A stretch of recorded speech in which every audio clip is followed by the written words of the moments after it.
Good morning everyone. आज हम देखेंगे चैप्टर 12 एटम। हम सभी जानते हैं एटम किसी भी सब्सटेंस का सबसे छोटा पार्टिकल होता है जो कि फ्री स्टेट में नहीं रह सकता और इसे और डिवाइड नहीं किया जा सकता। एटम के बारे में हमें 1803 में डाल्टन ने बताया था, बट इसके पहले भी इंडियन ऋषि महर्षि कणाद ने कहा था कि किसी भी सब्सटेंस का सबसे छोटा पार्टिकल कण होता है। कणाद ऋषि के नाम पर उन्होंने पार्टिकल का नाम रखा कण। But if we talk about that in the syllabus, तो 1803 sir Dalton said that every substance is made by a small particle which cannot be in a free state or which cannot be indivisible again is called atom. We know very well that atom is having a two parts, that is positive part and negative part. Positive part consists proton and nucleus, proton and neutron, where neutron having uncharged, and negative part electrons revolve around the nucleus.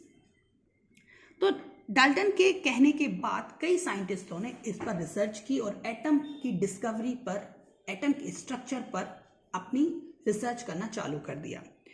1803 से 1898 हो गए, इतने year हो गए, तब जाके कहीं atom के स्ट्रक्चर के बारे में कुछ हमारे पास research I.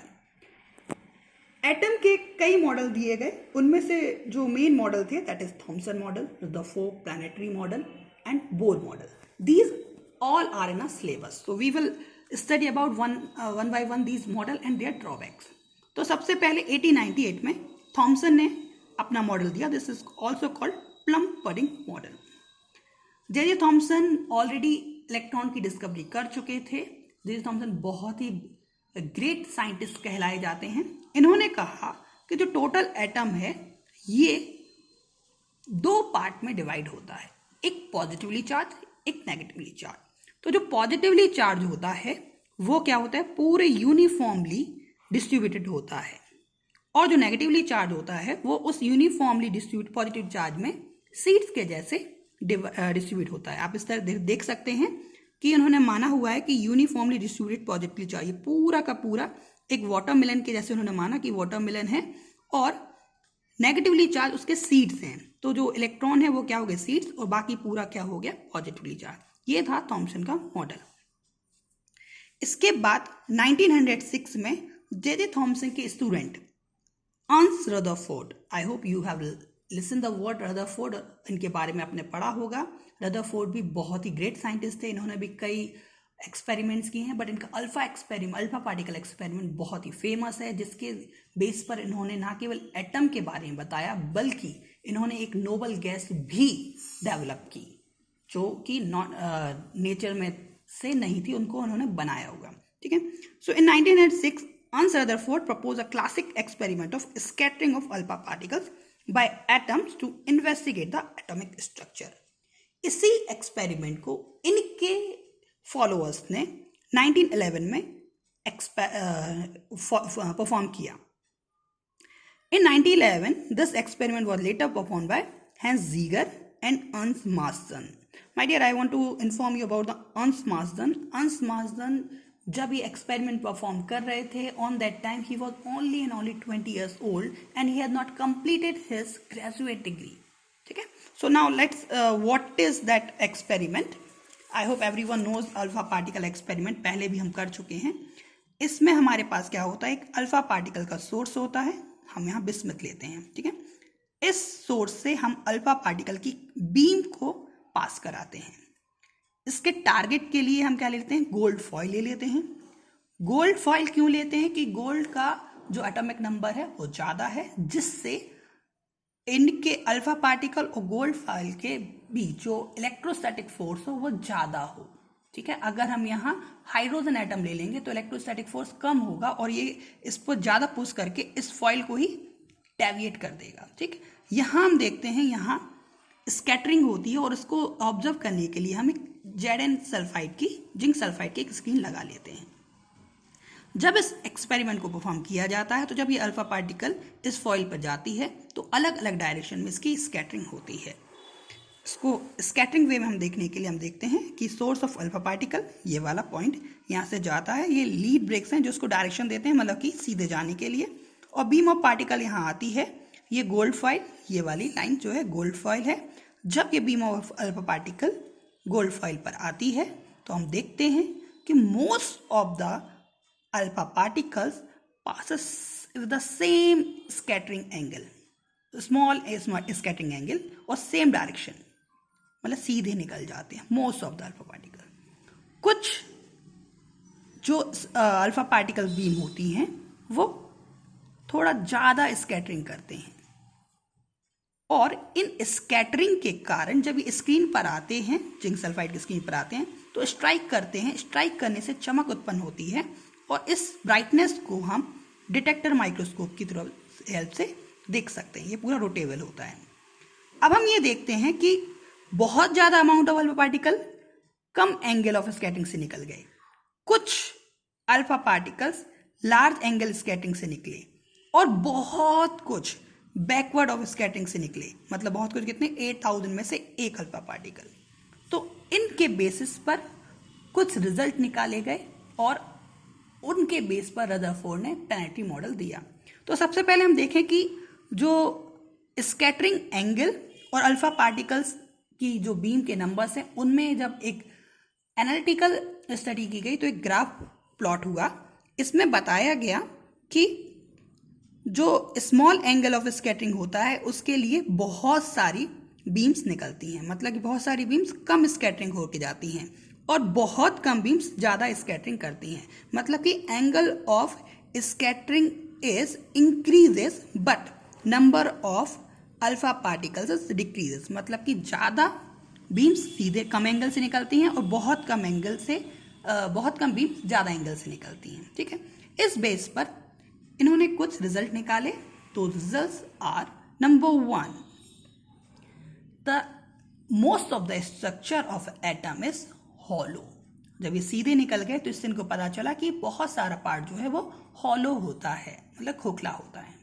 Number 2, there is some angle of scattering, मतलब कि डेविएशन हो रहा है। तो क्यों हो रहा है? क्योंकि अल्फा पार्टिकल पॉजिटिवली चार्ज हैं और ये भी डेविएट हो रहे हैं। तो क्यों हो रहे होंगे? क्योंकि जो एटम का जो कोर पार्ट होगा, सेंटर पार्ट होगा, that is having a positively charge and we know that like charges repel each other. तो पॉजिटिव चार्ज होने के कारण ये रिपेल कर रहा होगा। नंबर 3, इन्होंने देखा कि बहुत कम, मतलब कि 8000 में से एक जो अल्फा पार्टिकल था वो वापस आ गया on the same path. It shows that there is a very tiny part in an atom that is having a very core, मतलब कि हार्ड पार्ट होता है और इसे इन्होंने बोला न्यूक्लियस। तो इस बेसिस पर इन्होंने 3 रिजल्ट निकाले और इन रिजल्ट के बेसिस पर रदरफोर्ड ने फर्दर प्लैनेटरी मॉडल दिया, और जैसे हम बोलते हैं nuclear model of atom. According to that, entire positive charge and most of mass of atom is concentrated in a small volume that is called nucleus, with electrons revolving around the nucleus just as a planet। जैसे हमारे solar system में सन के around सारे planet revolve करते हैं, उसी तरह इन्होंने कहा कि जो प्लैनेट्स हैं, जो इलेक्ट्रॉन्स हैं, वो न्यूक्लियस के अराउंड रिवॉल्व होते हैं। इसके बाद इन्होंने अपने मॉडल में अल्फा पार्टिकल ट्रेजेक्टरी को भी एक्सप्लेन किया कि किस पैरामीटर पे कौन सी चीज़ डिपेंड करती है। तो इन्होंने देखा कि इम्पैक्ट पैरामीटर पर एंगल ऑफ स्कैटरिंग डिपेंड करती है। अब इम्पैक्ट पैरामीटर क्या होता है माय डियर? अगर आपके पास ये टारगेट है और यहाँ से आप अल्फा पार्टिकल को रिलीज कर रहे हैं, तो जितने पास आप उसको रिलीज करेंगे उतना ज़्यादा आप देखेंगे, उतना ज़्यादा एंगल ऑफ डेविएशन होगा, और जितने दूर से आप रिलीज करेंगे उतने कम एंगल ऑफ डेविएशन होगा। इट मीन्स इम्पैक्ट पैरामीटर क्या है? परपेंडिकुलर लेंथ होती है जो कि डायरेक्शन ऑफ इंसिडेंट रे पर और इंसिडेंट रे और रिफ्लेक्टेड स्कैटर्ड रे के बीच एंगल को बनाती है। ठीक, तो इन्होंने क्या बताया कि अगर आप पास से डालेंगे, तो जैसे कि सबसे पहले अगर हम बिल्कुल ही सेंटर से डालें तो क्या होगी? ये लाइन क्या हो जाएगी? बिल्कुल उसी पाथ में वापस आ गई, मतलब जहाँ से गई थी वहीं से वापस आ गई। और थोड़ी दूर से गई तो क्या हो गई? दूर चली गई, एंगल ऑफ स्कैटरिंग ज़्यादा है। थोड़ा और दूर से आए तो एंगल ऑफ स्कैटरिंग कम हो गया, और दूर से आए एंगल ऑफ स्कैटरिंग कम हो गया, और दूर से आएंगे सीधी चली जाएगी, और दूर चले जाएंगे सीधी चली जाएगी।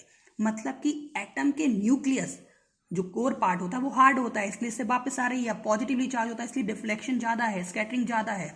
लेकिन दूर जाते जाएंगे तो क्या हो जाएगा, होलो पार्ट आएगा, और होलो पार्ट आएगा तो स्कैटरिंग कम होगी। नेक्स्ट इज, इन्होंने इलेक्ट्रॉन के ऑर्बिट के बारे में भी बताया, और बताया कि इलेक्ट्रॉन का जो ऑर्बिट होता है जहां वो रिवॉल्व करता है उसकी कितनी रेडियस होती है, कितनी उसकी एनर्जी होती है। इसके लिए उन्होंने बताया दैट इज, जब कोई इलेक्ट्रॉन रिवॉल्व करता है तो उस पर दो फोर्स लगते हैं, एक इलेक्ट्रोस्टैटिक फोर्स और दूसरा सेंट्रीपिटल फोर्स। हम जानते हैं दो इलेक्ट्रॉन के बीच लगने वाला इलेक्ट्रोस्टैटिक फोर्स क्या होता है, 1/4 पाई एप्सिलॉन Q1 Q2/r², और दोनों ही Q इलेक्ट्रॉन है इसलिए E²/r²। और सेंट्रीपिटल फोर्स क्या होता है, mv²/r फॉर हाइड्रोजन। अगर हम यहां से देखें तो r से r cancel, so we will get r equal to 1/4 pi epsilon E²/mv²। ये इनके लिए रेडियस के लिए एक्सप्रेशन था। फिर हम जानते हैं काइनेटिक एनर्जी क्या होती है, हाफ mv²। तो माय डियर यहाँ से mv² की वैल्यू यहाँ लिख लीजिए, r यहाँ ले आइए, तो क्या आ जाएगा हमारे पास, kinetic energy equal to 1/8 pi epsilon E²/r²। Same to same potential energy हम जानते हैं 1/4 पाई एप्सिलॉन Q1 Q2/r, तो ये होगी इनकी पोटेंशियल एनर्जी। बट रदरफोर्ड के मॉडल में भी कुछ ड्रॉबैक्स थे। Number 1, this atomic model was fail to explain stability of atoms. Atom की स्टेबिलिटी को एक्सप्लेन करने के लिए फेल था। This model of atom also fail to explain the existence of definite lines in hydrogen spectrum. इससे हम hydrogen spectrum को भी नहीं ले पा रहे थे। और इसके अकॉर्डिंग ये हो रहा था कि जो इलेक्ट्रॉन होते हैं रिवॉल्व करते हैं वो एक्सीलरेटरी होते हैं, और एक्सीलरेटरी मोशन के कारण यहाँ क्या होगा, इलेक्ट्रॉन न्यूक्लियस में गिर जाएगा, जो कि प्रैक्टिकल रॉन्ग है। So that was also fault. एक न्यूमेरिकल देखते हैं हम कि हमारे पास क्वेश्चन में दिया है टोटल एनर्जी दी है और हमें आर और वी निकालना है। तो हमारी टोटल एनर्जी क्या होगी, kinetic energy plus potential energy. We have put it the formula, so energy equal to this one, value we will put it and we will find the value of R and that is V with the help of this equation.